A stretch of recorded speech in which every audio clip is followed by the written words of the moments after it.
started. I'm sure more and more people will be joining in. Mikhil has confirmed he'll be joining in a couple of seconds as well.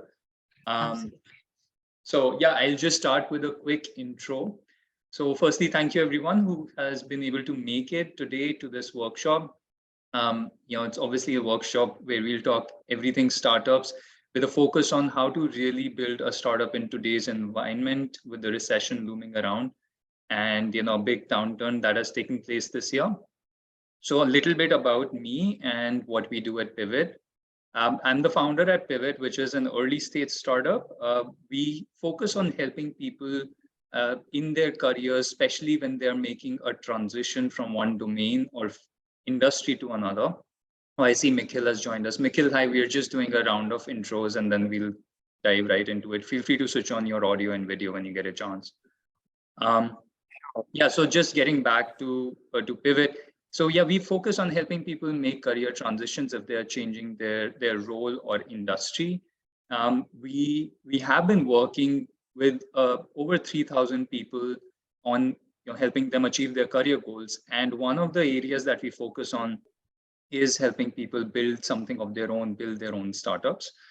We'll talk more about that during the course of this workshop, but I wanted to welcome our speakers today, Runam Mehta, who's the CEO of HealthCube, which is a diagnostics startup, Series B funded.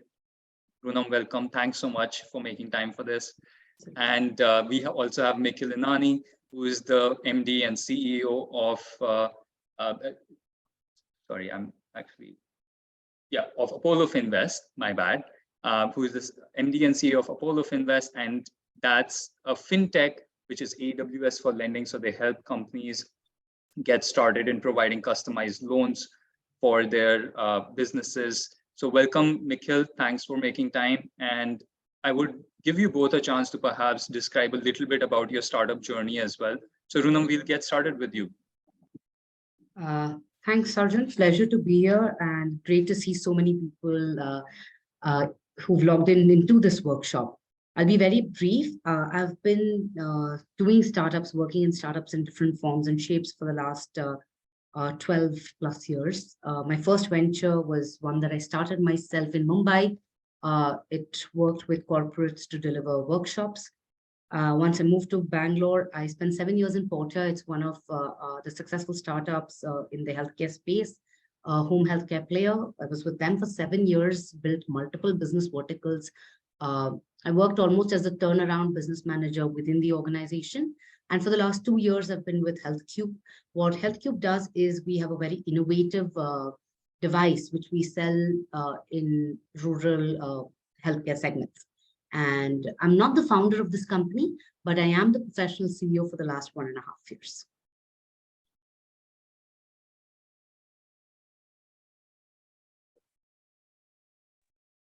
Sure. Thanks a lot for having me, guys, and a pleasure to be here. Excited to see a large audience over here who we get to interact with. A quick background about myself. I completed my education with a master's in management of information systems from Carnegie Mellon University, and really for the last decade or so, I've had the pleasure of building multiple digital companies in India. Prior to Apollo Finvest, I was the co-founder at PharmEasy, which is, of course, one of the largest online medicine delivery companies today in India. And then I had the pleasure of heading consumer growth and product at Hotstar before it got acquired by Disney. Today, I have the pleasure of being the MD CEO at Apollo Finvest. Apollo is a public listed NBFC. What we do, as Arjun very aptly kind of described, was we're kind of AWS for digital lending. Today, we believe that there are a lot of players out there who want to offer digital loans to their end customers, whether it is their merchants or to their retail customers. And Apollo Finvest enables that, where we come in with the capital, technology, and of course, being an NBFC, we have the license as well in order for us to be able to help them do this. The main goal with Apollo Finvest, of course, is financial inclusion. What I tried to do across my career really has been take one hard problem, which was a large problem, and try to provide a scalable solution for the same. that was the goal with, of course, PharmEasy, with affordable healthcare, Hotstar with democratizing entertainment, and with Apollo, we're trying to solve for financial inclusion. So far, so good.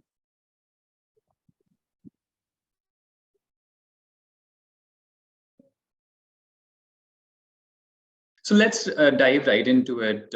We have tried to position today's workshop as something where we'll focus more on how you navigate the choppy waters that people are facing today, right? And that's across the board because it's a macro environment, globally that has been affected.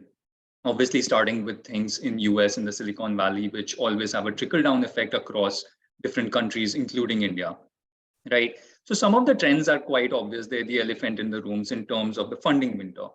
For example, I think recently there was an Inc. 42 article which said that funding has gone down almost 75% year over year since last 2022 Q1. And I mean, that's a massive number, right? 75% is not small.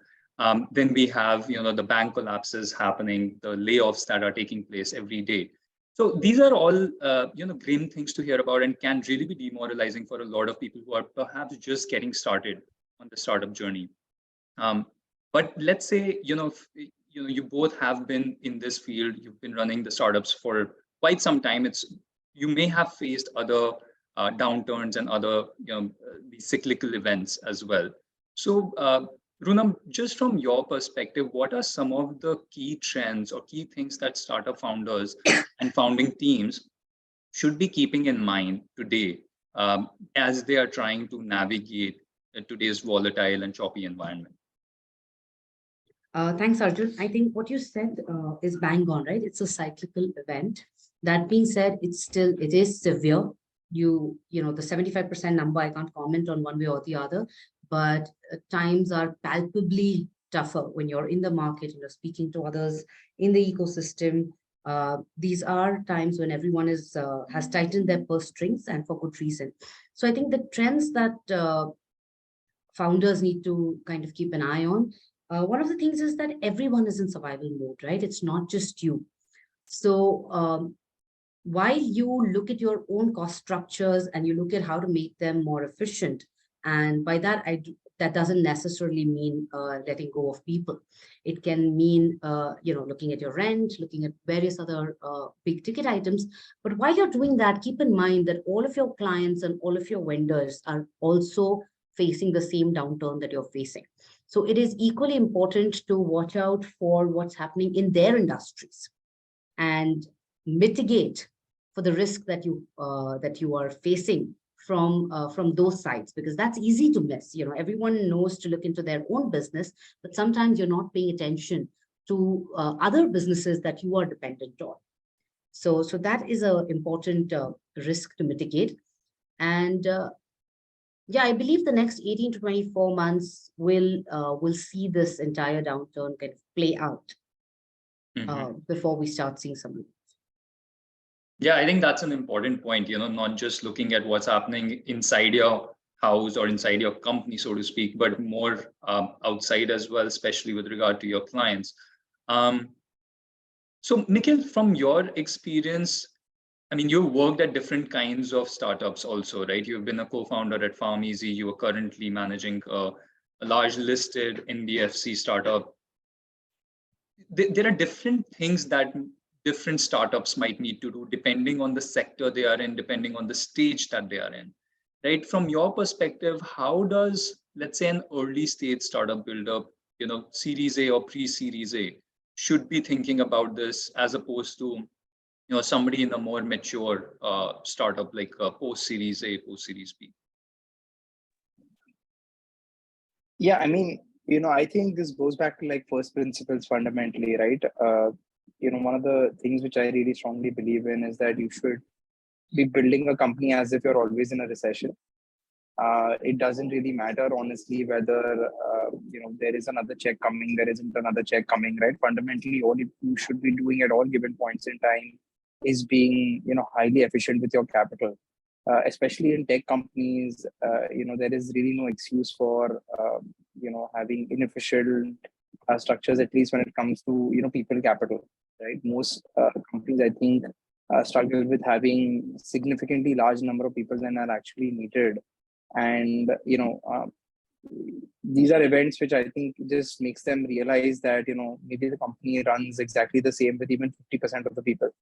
I've heard this story many times that, people make deep cuts, and frankly, it makes no difference inside the efficiency inside their company.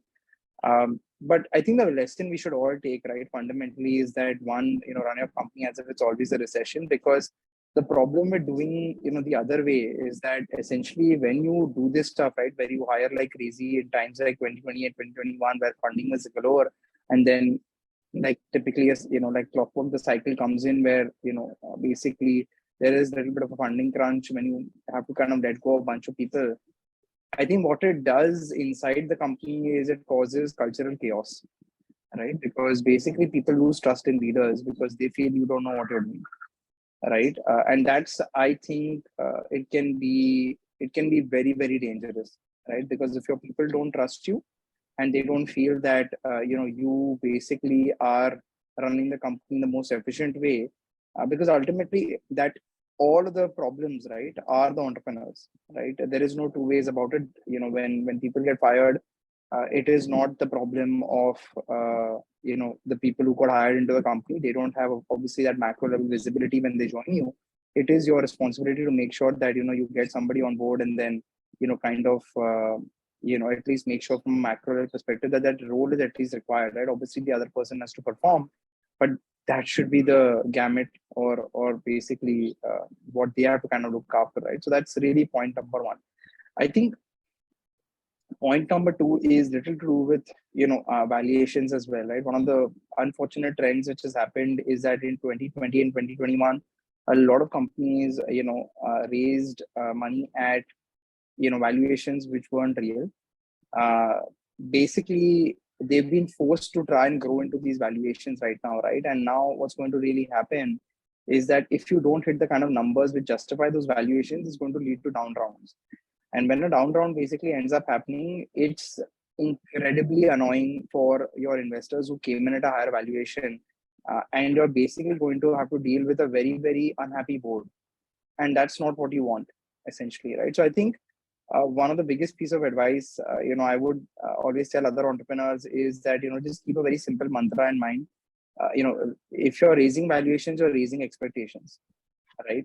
So ultimately what you should be optimizing for is shareholder value, and shareholder value gets maximized as long as there is an exit opportunity which you're optimizing for, right? If there is no exit opportunity that you're optimizing for, essentially there is no point of high valuations, because ultimately it's going to benefit nobody, right? Because everybody should remember that ultimately they themselves are a shareholder of their company, and if you're not optimizing for even your own exit, I think you're going to be in trouble, right? Because after certain years people are going to start agitating, trying to get exits, and at that point in time you may be squeezed into doing things which you don't want to do.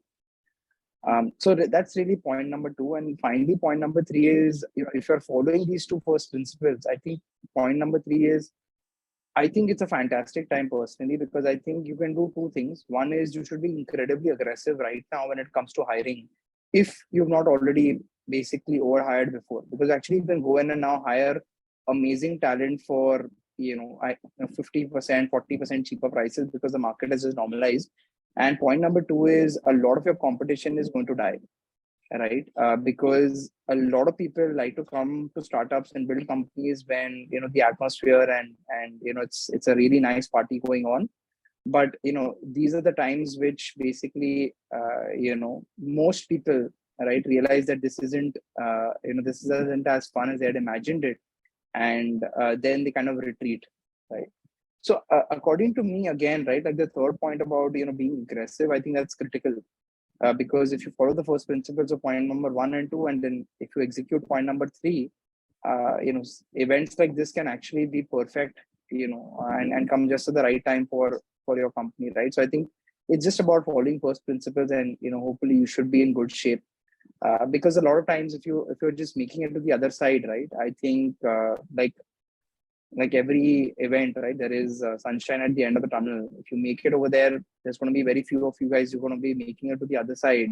but the prices on the other side are a lot, and at the same point in time the number of people making it are very less. So the distribution of prices amongst the people who actually make it is far larger now.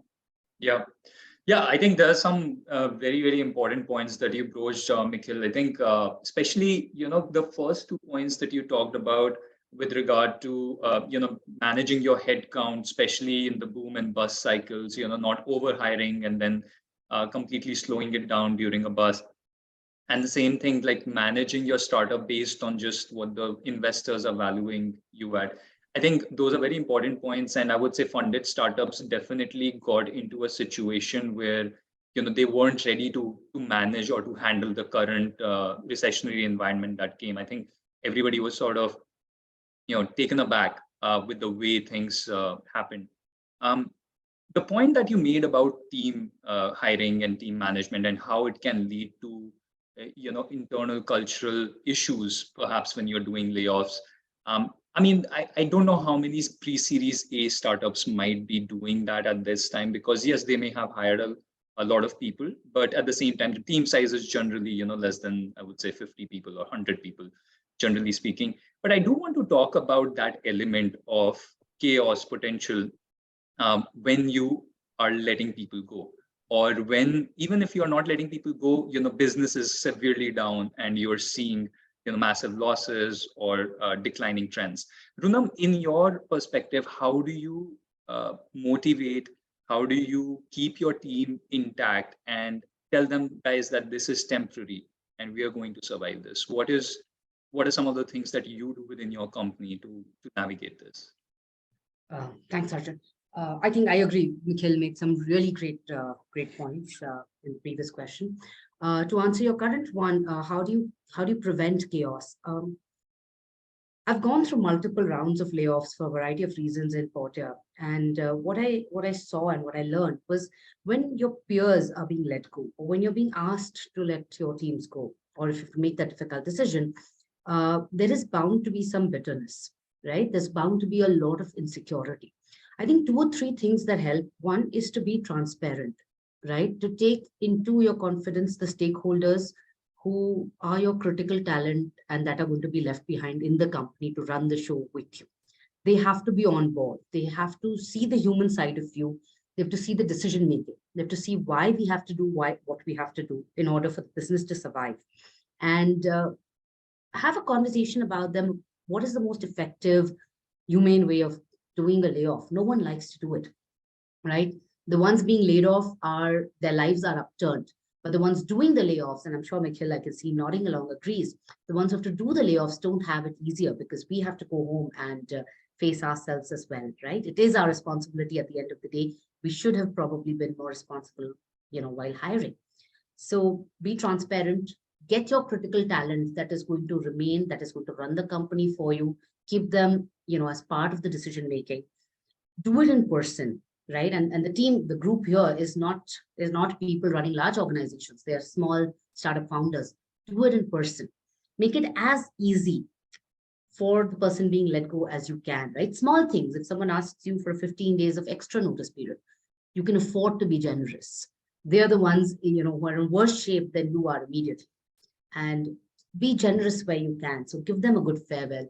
Uphold their dignity. Don't float stories that it's a performance issue if it isn't, because that impacts their future prospects. If you can recommend them, share their CVs, give them glowing feedbacks, of course, correct ones, but basically making it easy for people who are leaving keeps the morale going for the people who stay back, because they know even in hard times, you'll be fair, you'll be humane. That, I think, is extremely important. And very important points, and it's really important, like even if you have overhired earlier, to take a reality check during a time like this, and not just continue with a inflated team size, because obviously it will have implications for your cost structures. And then if you're making certain hard decisions of letting people go, I think, Runam, you really spelled it out beautifully in terms of focusing on fairness and humaneness. Makes a lot of sense. Mikhil, just want to bring you in on this specific question, but in a slightly different context, right? let's focus a little bit more about, or less about the layoffs, but more about, let's say, just keeping the team morale high during a time like this, right? It can become challenging. People can start feeling, you know, uncertain about the business's future and start looking around. And you don't want your best players, at least, to leave at a time like this, right? Um, what do you do? How do you ensure that you retain them in such times? Yeah, fundamentally, very honestly, I think this is where, I always tell entrepreneurs, right? Like the number one thing you have to do inside a company is, pitch really well to your team, right? You don't, I think in terms inside a startup, right? Like if I talk about the important stakeholders, usually people focus on investors and customers, but I think the number one actually stakeholder inside a company is your team, right? So they have to believe in the vision and what you're basically solving for, and they have to believe that future exists, right? And I think what you really have to do is be very, very transparent and tell them about what is it that you're seeing, that why are you there in the first place, right? Because a lot of people basically just want to see the humane side of you, just want to see the transparent side of you, that despite all of the chaos, despite all the madness, right? Like, why is the founder of the company yet choosing to be there, right? And I think they have to hear what light you're seeing at the at the end of this tunnel, right? Ultimately, because being a founder isn't easy. It certainly it doesn't come with always doesn't come with a lot of financial benefits, right? It is sometimes you are going for gold, right? You are going for the big win at the end.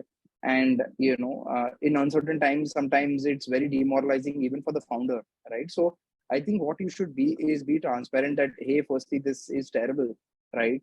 This isn't something that we wanted to be in the situation, but what we are doing right now is we are doing it ultimately to put us in a great situation to reach our end goal, right? The goal isn't obviously to hurt people, or it isn't to basically get rid of people.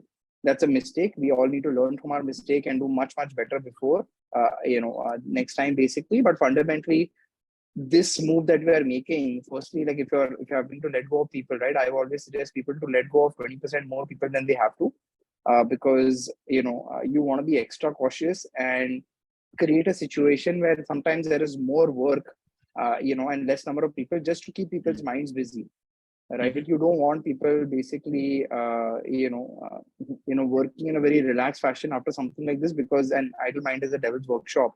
So you should basically give people enough work, quality work. If you give people enough quality work, right, they end up trying to focus on good work, and sometimes these ghosts are something that they can get over a little bit easier. But at the same point in time, I think the pitch has to be that, listen, we're doing this for the greater good, and this is the whole, after doing this, we feel we have a much better probability of reaching the end goal. And obviously talk about what the end goal is, right? Talk about the milestones you want to achieve together, right? Make a plan for the next 24 months. Talk about it. What do you want to do, right? Where do you want to be in 3 months from now? Where do you want to be in 4 months from now, right? Like as an entrepreneur, I'm sure, like, we've had phases, as an example, where not everything is a bed of roses, right? Most of the time, actually, inside a startup, there are always zones, right? Like even if I forget this massive recession, right? Even a normal course of running a company, there's ups and downs, right? When there are ups and downs, I think what motivates all entrepreneurs is essentially these little milestones, right? Which give a little bit of positivity and give a little bit of, I would say, a right momentum, right? A company is, by the way, all about momentum, right? And momentum, I would feel, is something which, without mincing words, I would say that it's a reality distortion that you can actually apply, right? By setting up certain goals inside the company, which will be, the team will be able to achieve, to make them feel a sense of accomplishment and gain that positive momentum back inside the company, right? Because the company is nothing but positive momentum. If you are able to give the team realistic targets and they are able to achieve it, that positive momentum leads to a feeling of being able to conquer anything, right? And moments like this are a perfect time to set up some realistic milestones getting the team charged up to achieve them. And when they do, remind them about, the fact that we did it together, so that it creates that positive momentum inside the company. And it leads them to believe that, listen, if we set our mind to something, anything's possible. Because, the fact is it is. And, by giving them realistic targets in a situation like this, you are making them feel good about themselves as well. Yeah, no, that's brilliant. I think a lot of good points in terms of, how to navigate this with your team together. I think essentially being transparent, treating them like adults, not really hiding things because you think they're extra confidential or sensitive. I think you have to just be real with people at this moment and tell them exactly how it is. And I think the point around creating positive momentum, I think, Nikhil, that's really a good one, because even in a time like this, if people feel like they're meeting their individual or team goals, even if they're not meeting the macro organizational goals, I think it can set them on a path where they feel confident about themselves and their capabilities with the company. I do want to take up a couple of questions that we have already started seeing here in the chat, and make sure that we are addressing people's needs rather than what we may have on the agenda. So it seems like we do have a few early stage startup founders who might be bootstrapped right now, right? And I don't know, it may have been a while for Runam, you and Mikhil, since you were in your bootstrap days perhaps, but I think it would help to shed some light perhaps on strategy, especially user acquisition strategies and growth strategies for bootstrap startups, where Runam, like you mentioned earlier, you have to be cognizant of what your clients or your customers are going through in a time like this, right? So you can obviously have B2C and B2B startups, both bootstrapped, and there may not be one size fit all answer for this particularly. But are there any golden mantras or any sort of tips and tricks that you learned from your bootstrapping days of how do you continue to grow in a time like this? Okay, so many ways to answer that question, but let me give it a shot. Like you correctly said, I don't think a short answer is going to cover a B2C startup. Is very, very different from a B2B startup. But what is common in any kind of a bootstrap startup is that you're always cost conscious, right? You have limited capital. You may not even want to raise funds, so you are forced to think about a sustainable business right from the beginning. And Mikhil said it at the start of his conversation, that you should always run a startup or a company like it's recession. I mean, that's what's called a business. A business makes a profit. To my mind, something that's not making a profit is, not really a business. So bootstrap startup should already have been focused on getting value for every dollar that they spend. Now, when it comes to acquisition strategy, what I have found, two things, right? One is go back to your top 20% of your customers, the one that give you the most bang for the buck, the ones that have been with you the longest, who do high value transactions, who don't take up your manpower with potentially silly escalations and things like that. Go back to them, do a fabulous job, do whatever you can to make sure they're happy and they continue to do business with you. You cannot afford to lose your top segment of the customer. Number one. Number two, can you replicate this kind of customer? So it's really easy, when you have a lot of money, it's really easy, and Mikhil from his Farm Easy days will relate to this, to just throw money behind marketing and acquire users through whatever means necessary. That's an easy thing to do. But the problem is you get a lot of customers that actually add no value to the organization. You get a lot of those customers that you don't really want. So what recession forces you to do, or what being cost conscious forces you to do, is look at your top 20% and see, how do I get this customer? Not every customer is created equal. I think that is the mantra for this group to understand, that not every customer is not equal. So look at your top 20%, the 80-20 rule applies. Spend 80% of your resources on acquiring more of those 20% or servicing the 20% that you already have. Of focusing on the right customers, just like you might focus on keeping the right people from an employee standpoint. I think being very selective, cost conscious, and focused at a time like this helps a lot. Mikhil, if you were to talk about user acquisition, especially at this time, there are obviously a lot of organic, non-organic strategies out there today. And I mean, if we just talk about primarily India, I think, I don't want to speak for every sector, but I think majority of sectors had really heated up in terms of performance marketing and acquiring users just by burning a lot of cash, right? Again, not a sustainable model. That's what been proven, and perhaps people would go back to that once we have a boom and good funding cycles again. But for now, it's not really working out. I mean, YC sent out a note, I think a few months back, saying, guys, just hold tight to your cash. Don't spend it. It's going to take some time to raise more funds. So, okay, there's a clear lack of capital today. Companies cannot acquire users by burning cash solely, at least. What are some of the other strategies which you think can work, in a high ROI fashion and that are organic in nature? Perhaps something that you have seen work, during your Farm Easy days for B2C, and perhaps, with other companies that you've worked at and B2B as well. Yeah,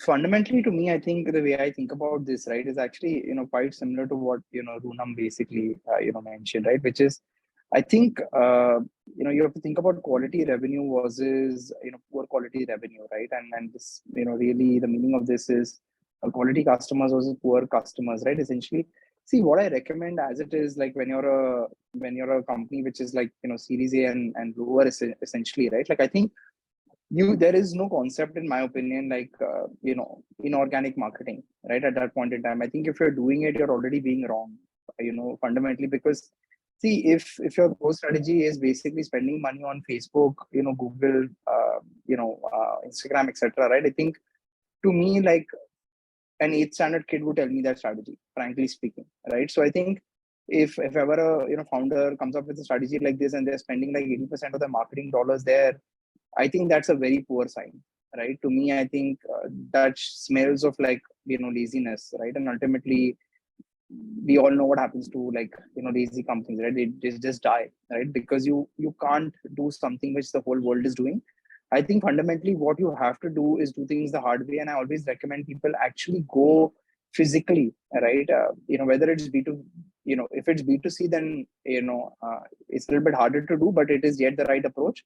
But in B2B, so there is no other option, right? You should be a person who is actually going to places where you'll find a concentrated bunch of your existing users, right? And hard selling this stuff to them physically, right? Because what you really need to do, right, when you're an early stage company and regardless of recession or no recession, is talking to your customers in person. See, the whole point about a startup, right, is that when people ask this question, right, how can your startup compete with Google? And as an example, right? The way a startup competes with Google is by doing, one thing really, really well and solving that problem, very deeply vertically, right? Most companies like Google, unfortunately, have to solve a problem, I would say in a shallow fashion, and have to solve it horizontally because they need millions of users day zero, right? A startup actually can even target having 100 users day zero, right? Which is like not even something which Google can think about. So I think take complete advantage of that. Focus on having 100 customers who love what you're doing. And in order to have 100 customers, you should be actually going and physically meeting these people, right? So as an example, at a company like Farm Easy, right, what we actually ended up doing was that because we were selling basically affordable healthcare, right, which was medicines, we used to actually physically go to, a lot of charities, right? And they used to be buying medicines for, large base of their customers, which they used to be basically distributing for free.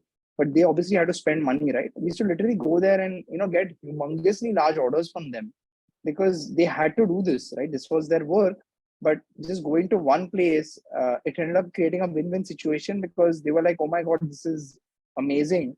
And, they ended up not only obviously using our services, but, they were screaming and shouting about this to all of the, people that they were actually providing medicines to as well, right? They were happy to kind of, pass this kind of benefit on to even us by incorporating our branding, right? Because for them, it was an immediate 10-15% cost reduction and they were getting more bang for buck. We were even going to old age homes at that point in time, right? And again, completely opposite, right? These people cannot place digital orders, by the way, right? So for them, we actually started a helpline where they just had to call a 1-800 number and place the order online uh, through a phone, right? Literally, there was no app, there was no internet, nothing. So I think what's really important is for us to get out of this zone that everything has to be digital. We have to acquire customers sitting in our office.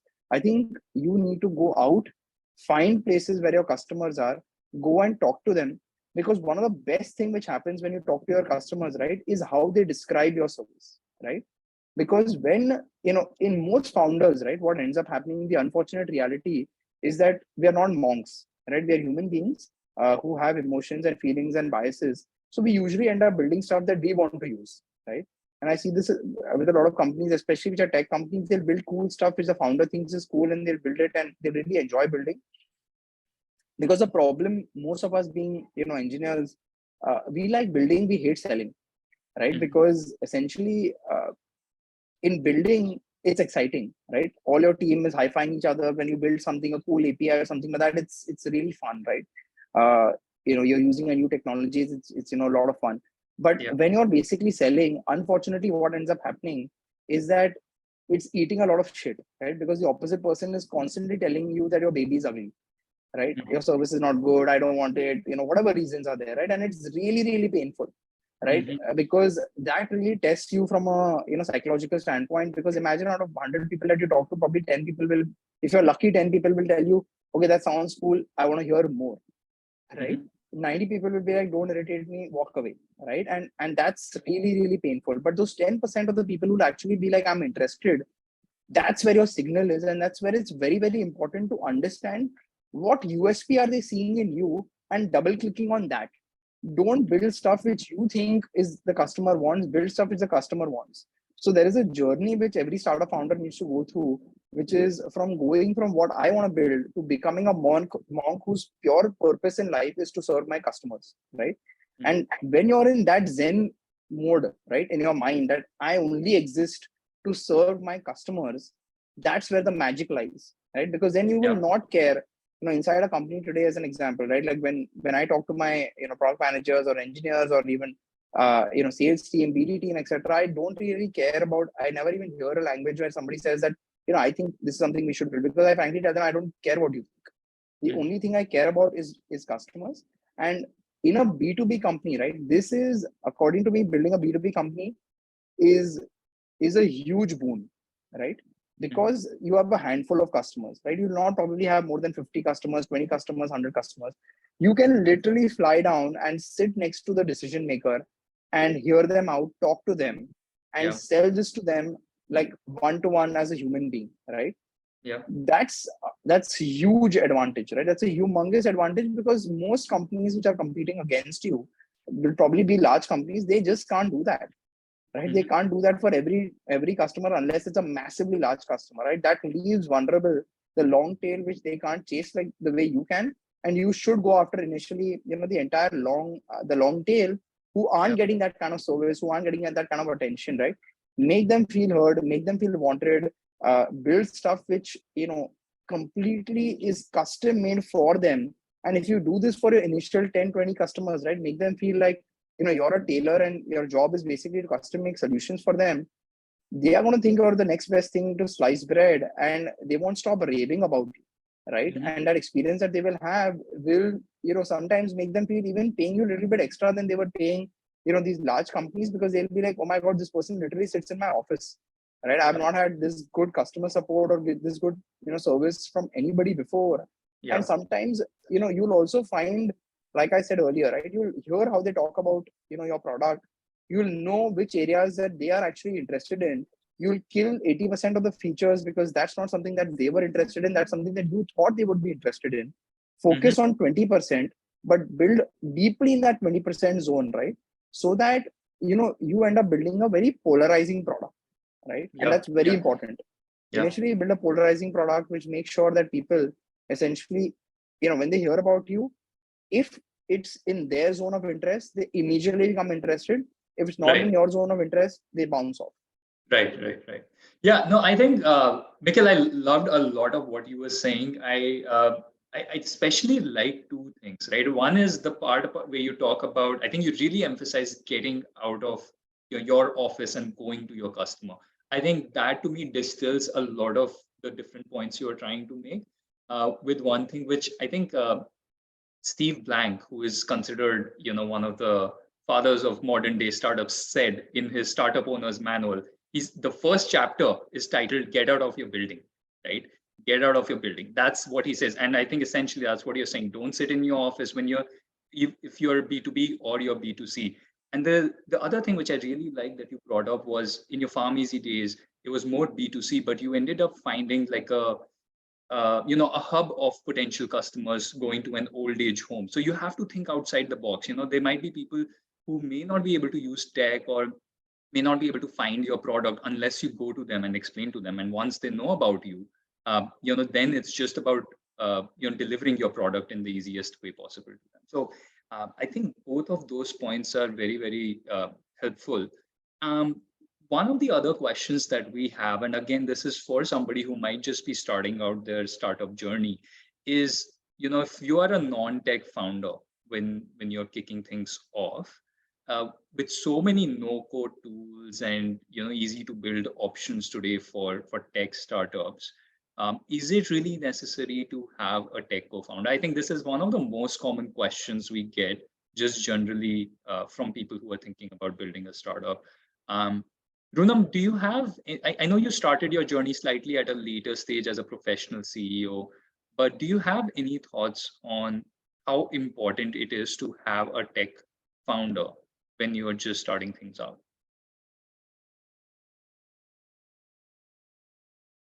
You're on mute, Runam. Sorry about that. I think it really depends on what your business is going to look like.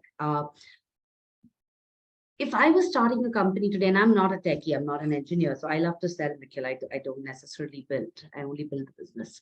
I think I would start with no codes out there. Honestly, at the very, very initial stage, when you're getting your product out there, when you're talking to your first 10 potential customers, your target group, and when you don't really know what they're willing to pay for and how much they're willing to pay for your product, I think it's absolutely all right to have not have a tech co-founder. But once you've zeroed in on your product, and then you want to focus on building, for the right market, either hire a very, very senior, well compensated, and when I say compensation, it could be ESOPs, it could be an equity in the company, CTO or co-founder, doesn't matter. But I would make that partnership only when I'm very, very sure about what it is that I'm building.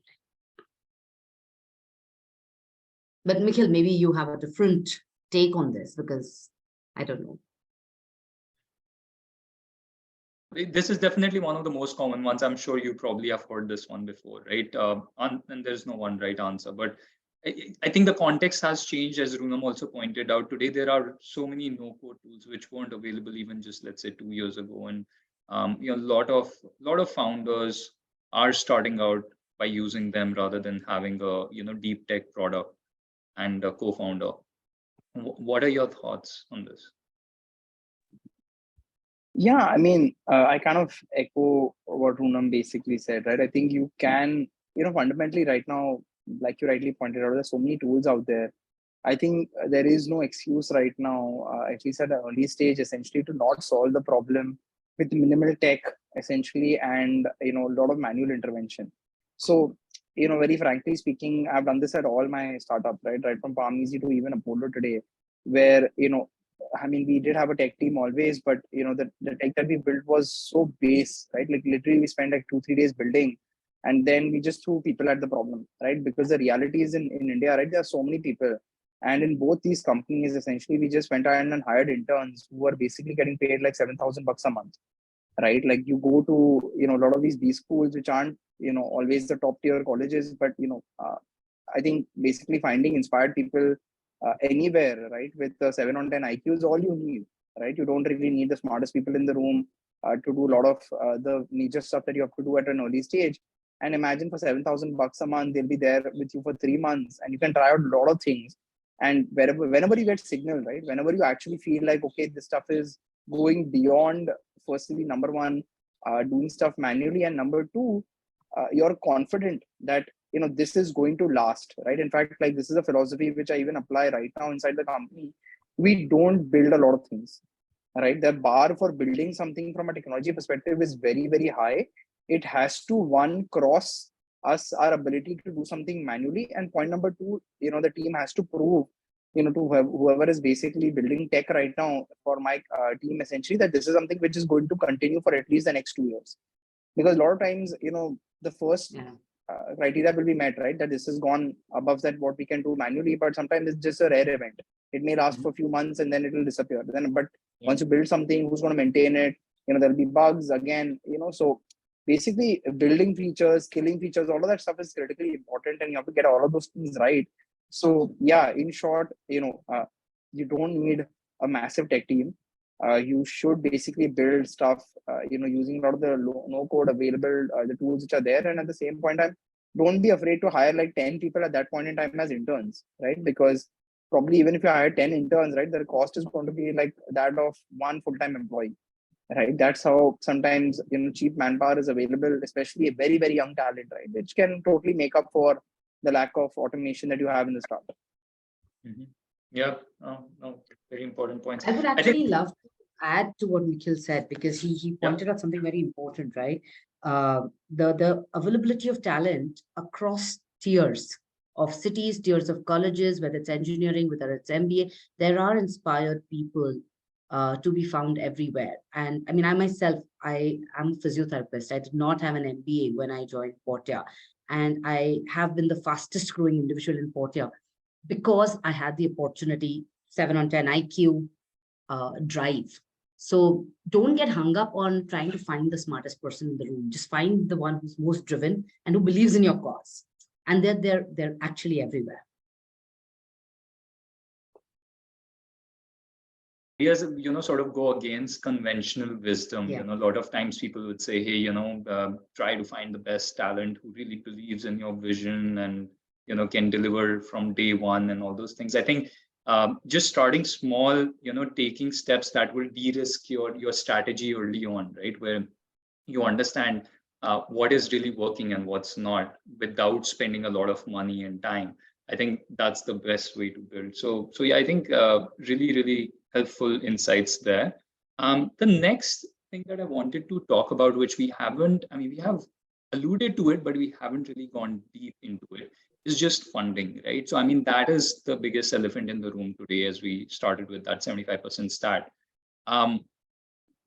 Whether you are an early stage startup or you are a mature startup, you're feeling the heat, at least compared to the last 2-3 years, right? How do you survive this from a funding standpoint? Obviously, cost discipline and, freezing a lot of, hiring and major cost decisions right now is the obvious thing to do. But if you have to really manage your burn, your growth, profitability, all of these things together, then it becomes a little hard to do it without spending anything. So, Runam, again, we'll just start with you on this one. Perhaps, how do you attain more funding while managing your, internal finances in the meantime? I think most things that are worth doing aren't going to be easy to do, right? So of course it's difficult. Let's first just acknowledge that times are hard. Survival is difficult for a lot of us today, and that's just how it is.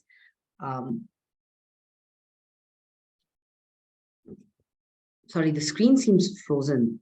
Hello, am I audible? Okay, all right, I don't know, maybe it just froze for a second at my end. So there are multiple, well, I don't want to make this sound easy, but there are other options that are out there, right? There is always debt. There is always friends and family. There are stopgap solutions. There are bridge rounds that you can look at while you're tiding over the funding window. But I personally feel, while all that is there and there are financial consultants who will help you understand, working capital doesn't need equity fundraise. For instance, if you have a working capital intensive business, debt or grants usually will help you with that. And there are financial consultants who can help you think about what are the cheaper ways or quicker ways to get stopgap money. But one thing that we need to remember is that in recession, not degrowing is also growth, right? When everything else is shrinking, if you've just managed to sustain yourself, that is growth. So you cannot be chasing realistically targets that you were chasing a year ago at a time like this, right? So firstly, we need to just in our heads stop. What is growth in today's time? To me, frankly, and like I said, I'm not the founder, but I'm the professional CEO. To me today, if I can survive at the same pace of business for the next 18 months, that is growth. Because the market is shrinking, there are no funds available. So for no additional equity, for no additional capital, if we can last longer than we thought we would last last year, that's the goal. Mm-hmm.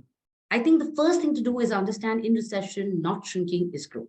Number one. Number two, survival is important. If that means you have to do small, specific things that will keep you alive, you do that. Sometimes it means you don't build. Sometimes it means you don't hire. I have not hired a CTO after my CTO left because I can't afford a 60 lakh resource in this time. I would have 1 year, right? So sometimes it means you're not building new features. It means you're not innovating. Sometimes it means you're just holding on to the customers you have for dear life and you're not really acquiring 100 users per day. I mean, maybe even that is too expensive for you. Mm-hmm. And that's okay. So adjust your goals a little bit to make sense of the macro, right? I mean, I'm a Marwadi, right? And my father used to say this, like, market se bada kuch nahi hota hai. Mm-hmm. Which is, again, what Mikhil has been saying, right? Your customer finally is going to decide your product, not you. So look at the market. And if the market is not allowing growth, it's unlikely that you're going to grow. Adjust your goals, make sure you survive, give your team things that they can look forward to so that they can keep running. You know, right now we're almost like hamsters. We're running in the same place, getting nowhere. It feels like that, but it's cyclical. It'll get over. Mm. Yeah. Right. And then, you know what happens when it gets over? There's all this money that's sitting with people. It's not that everyone's lost all of their money. They're just holding on to it because they don't know what's safe and what's not. So all this money that people have kept in their tijoris or in their FDs or in their government securities, all of that is going to be looking for startups to invest. Yeah. Right. Yeah, I think it's important to understand this is a cyclical kind of a thing that's happening. It's not going to last forever, and people who last this will come out stronger on the other side, right? Because they would have become more lean and perhaps more tough to be able to survive these kind of headwinds, and would definitely be able to raise funds perhaps when the situation gets better. Guys, we probably will be wrapping this session up soon. So in case you have any questions for Mikhil and Runam, please feel free to share last few in the chat section here. We'll take them up very quickly. Mikhil, just before we answer any other questions that might come up, wanted to get your thoughts around funding seen today. Yeah, the way I always think about funding is, I think like founders sometimes get wrapped up in our heads that raising funding is our job. While it is, but it is also the job of the investor to find good companies, right? So there is pressure on them as well. They can't just raise money and just keep sitting. I think our job first and foremost, right, is to build great companies which bring customer and shareholder value. Right? If you do that, I think very honestly in my life, at least I have never seen a situation where these two principles were being met, but people were struggling to raise funding. Even today, I think when people say that 75% of the funding has dried down, I think a lot of the funding which was happening was basically happening for the wrong reasons. Right? During COVID, essentially, the utilization of digital resources went sky high. Right? We all could see this at home. Right, our parents started using Netflix, Hotstar, and all of these things, suddenly buying iPads left, right, and center. Right, I think we all saw it in our homes, the amount of digital stuff which is being used, and we all can actually do like a status check at home and see how much of that is yet continuing. And a lot of us would be saying that 70% of it has dropped off. Right, so I think that's really what's happened. Right, fundamentally, people, I think, misread that situation to be permanent, right? That was really it, right? Today, I think where companies are getting funded are companies which, people are betting that, they aren't going through some anomaly. They are going to see growth, which is going to be sustained over the next, 10, 20 years. And that's why people are kind of betting, in that direction. So I think what everybody really has to do is find and, build a company which is sustainable. And, I think what, Runam was also mentioning is absolutely correct, right? There are times where, surviving is thriving, right? And, right now is one of those times as well, right? So I think, again, fundamentally going back to what I said as well, like, I think if you just make it to the other side and, your metrics are decent, trust me, you won't be finding investors, they will be finding you as well, right? Because in all of this madness, a lot of their bonuses are stuck, if I was to put it bluntly, right? So I think they themselves are looking for amazing companies. I think our job is just to go ahead and build some amazing companies during this time. Once that happens, right, I think investors will be rushing towards, funding you. And when they do come, you want to be basically be the one which stands out because you build with, a great tenacity and build towards the right KPIs in the end of the day, right? And your business basically stands out from others, who maybe, diluted a lot of shareholder value during these uncertain times, right? So I think that's how I kind of think about it ultimately. Don't take so much pressure around funding. Always know that it is a marketplace. Ultimately, you're an entrepreneur, there is an investor, they have to fund you, you need their funding. Both of you guys need each other. There is never a case where one person can survive without the other. So I think having that kind of mindset sometimes helps as well. Yeah. I think the key theme that's coming out of that is survival is thrival, or surviving is thriving, and making sure that, as long as you stay put, stay the course, and come out of this current environment, there are going to be better and brighter opportunities, both from a growth, user acquisition standpoint, as well as your funding. So I think with that, we probably want to wrap up today's session.